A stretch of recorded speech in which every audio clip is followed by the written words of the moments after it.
el tema de los ácidos nucleicos. Los ácidos nucleicos son importantes para el funcionamiento de la célula y veremos que dentro de las células podemos encontrar dos tipos. Una es el ácido deoxirribonucleico o el DNA y el otro es el ácido ribonucleico, el RNA. Ahora, como podemos ver, yo creo que todos podemos ubicarla como la molécula de DNA por su típica estructura doble helicoidal. Pero para comprender estas moléculas primero debemos de comprender cómo están compuestas. Entonces vamos a suponer por un momento que tenemos un ácido nucleico cualquiera y esto lo hidrolizamos completamente. Al hidrolizarlo vamos a encontrar que tiene 3 unidades básicas en cierta cantidad.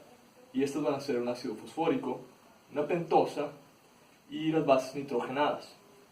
Pero usualmente no se va a encontrar de esta manera en el cuerpo, tan descompuesta. Veámoslo de una manera más natural. Entonces, si de nuevo suponemos que tenemos nuestro ácido nucleico intacto y esta vez lo hidrolizamos mediante la acción enzimática de una nucleasa, una enzima de restricción, vamos a ver que esta descompone nuestro ácido en nucleótidos. El nucleótido va a ser nuestro monómero, es decir, la unidad básica que se va a repetir a lo largo de esta cadena para formar nuestra estructura molecular. Ahora, tal vez ahorita aún queda un poco abstracto el concepto, pero vamos a verlo con unas representaciones. Entonces regresamos a nuestra molécula de ADN y podemos ver que hay coloraciones distintas que marcan bases nitrogenadas. Pero antes de meternos al tema de cómo está estructurado todo, veamos meramente un segmento representado en esta figura. Ahora, lo primero que podemos observar es que hay 3 figuras que se distinguen y cada una de estos es una de las unidades básicas que ya había mencionado. Nuestro círculo va a ser nuestro ácido fosfórico, o bien nuestro grupo fosfato. Los rectángulos, nuestra pentosa, es decir, un azúcar de 5 carbonos. Y nuestros cuadrados van a ser las bases nitrogenadas. Entonces, bien, por un momento vamos a ignorar las bases nitrogenadas, es decir, estos cuadrados al interior de la molécula. Y vamos a observar que estas figuras, es decir, nuestra pentosa y nuestro grupo fosfato, se repiten de manera constante a lo largo de toda la molécula. Y no hay cambio en esto. En sí, el único cambio que puede haber es que la dirección de esta va a ser antiparalela con respecto a la dirección de esta otra cadena. Pero la repetición de pentosa y grupos fosfatos va a ser la misma. Entonces, regresamos al interior de nuestra molécula y observamos las bases nitrogenadas. Ahora, estas son importantes porque aquí es donde se va a almacenar la información genética de nuestra cadena. Entonces, aquí algo importante a notar son las interacciones intermoleculares, que hacen que esta estructura como tal sea posible. Entonces, lo primero que observamos es que entre estas bases nitrogenadas hay puentes de hidrógeno. Esto crea una fuerza de atracción que comienza a estabilizar la molécula. Ahora, debido aquí a que las bases nitrogenadas se encuentran casi en solapamiento, pueden interactuar mediante fuerzas de dispersión de London o bien fuerzas Van der Waals.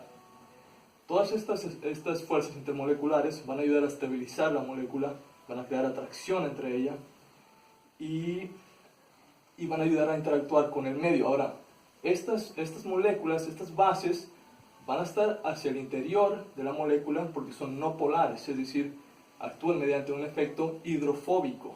Mientras que, como podemos observar, en el grupo fosfato hay cargas negativas libres hacia el exterior de la molécula, permitiendo interacción hidrofílica. Por lo tanto, en un entorno acuoso, como es, por ejemplo, el núcleo de la célula, donde vamos a encontrar nuestra molécula de ADN, esta va a estar interactuando hacia afuera de la molécula con las moléculas polares del agua, para también brindar más estabilización y permitir que esta estructura helicoidal sea posible y constante. A pesar de que estos grupos fosfatos son las únicas fuerzas que están actuando en contra de la estabilización de la molécula, ya que hay una repulsión electroestática, es mucho menor que el resto de las fuerzas intermoleculares actuando hacia la atracción y estabilización de la molécula. Por tanto, esta permanece. Bien, entonces ya sabemos un poquito de cómo está compuesta nuestra molécula de nuestro ácido nucleico. Pero hay variedad en cuanto a los componentes que se pueden utilizar para cada uno de los dos ácidos nucleicos que había mencionado. Entonces, el primer componente que vamos a observar que puede variar va a ser nuestro componente pentosa, es decir, nuestro azúcar. Y esta va a ser representada en estas dos moléculas hacia acá. Entonces, en el caso del RNA tenemos una ribosa. Y como he marcado en rojo aquí, lo que tenemos que observar es que en el carbono número 2 hay un grupo hidroxilo, mientras que en el DNA hay ausencia de este grupo. Esto es en esencia el único cambio que existe entre estas dos moléculas. Fuera de eso son la misma. En el caso del DNA, por la ausencia, en el carbono número 2 se va a denominar deoxirribosa. Esas son las únicas dos posibles pentosas que vamos a encontrar en nuestros ácidos nucleicos. Bien, entonces, ¿qué otra cosa puede variar? Nuestras bases nitrogenadas, que estas a su vez tienen la capacidad para absorber radiación ultravioleta. Entonces, esto también es la causa principal del efecto mutagénico que ocasiona este tipo de radiación en el organismo. Y estas varían también en cada uno de los ácidos nucleicos de dos formas. Una es que son químicamente derivados de las purinas y de las pirimidinas, es decir, cada una de nuestras bases va a ser una variación de una purina original y una pirimidina.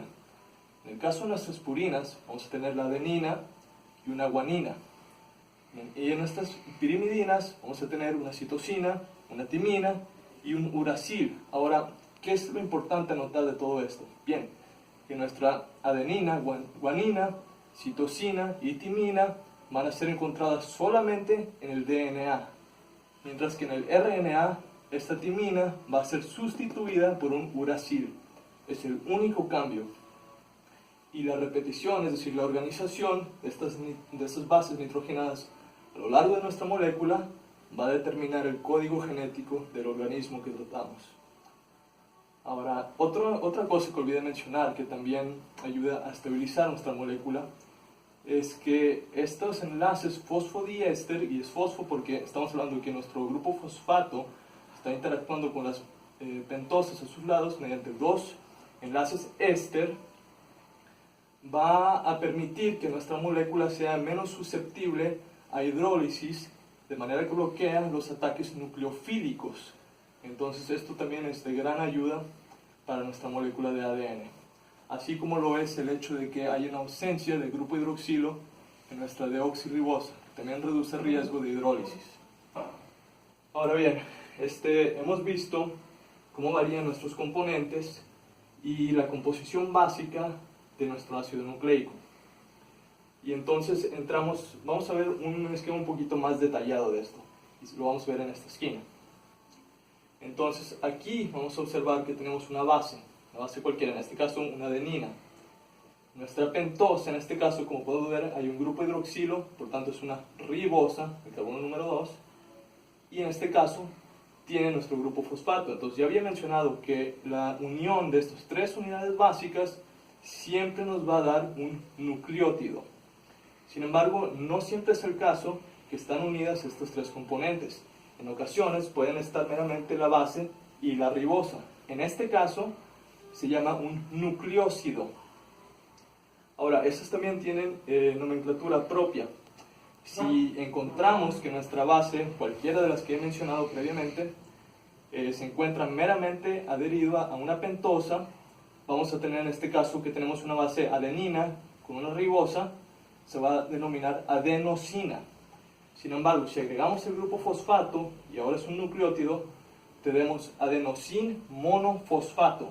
Sigue siendo adenosin por nuestra base, y el monofosfato porque meramente tenemos una molécula de fosfato. Es decir, si tuviéramos otro grupo fosfato adherido, sería adenosin difosfato. Y un tercero sería una molécula que conocemos de importancia biológica, el ATP, es decir, adenosin trifosfato. Bien, entonces veamos ahora el esquema de la misma doble hélice, pero ahora mostrando más estructura molecular. Bien, entonces seguimos teniendo nuestras flechas que nos indican el antiparalelismo, mostrándonos que en dónde comienza el enlace de cada grupo fosfato con su pentosa y de las bases con su base complementaria. Es decir, aquí comenzamos en un 3' 3' a 5' y así sucesivamente sube. Y en este bajamos de un 5' a 3'. Entonces decimos que la dirección es de 5' a 3' y de 3' a 5'. Ahora, también es importante saber cómo estas bases están interactuando. No pueden nada más adherirse o bien interactuar con cualquier base dada. Hay cierta complementariedad. Una adenina debe interactuar con una timina. Y estas, si queremos adentrarnos un poquito a la manera en que están interactuando, podemos ver esta figura. Ahora, en este caso, están interactuando, como ya había explicado en la figura previa, mediante puentes de hidrógeno, y en este caso, que es una citosina con una guanina, como podemos ver aquí, 3 enlaces, nos está diciendo que son 3 puentes de hidrógenos los que están interactuando entre estas dos bases nitrogenadas, donde entre A y T, o T y A respectivamente, podemos encontrar meramente 2 enlaces, dos puentes de hidrógeno. Y esto en realidad es lo único que nos está señalando. Esto se repite a lo largo de la molécula y este orden debe ser siempre respetado. Es posible que no sea así. En el caso que tenemos, por ejemplo, una adenina con una citosina, tendríamos una mutación. Entonces ya hay cambios en el código genético y puede ocasionar una serie de problemas. Entonces,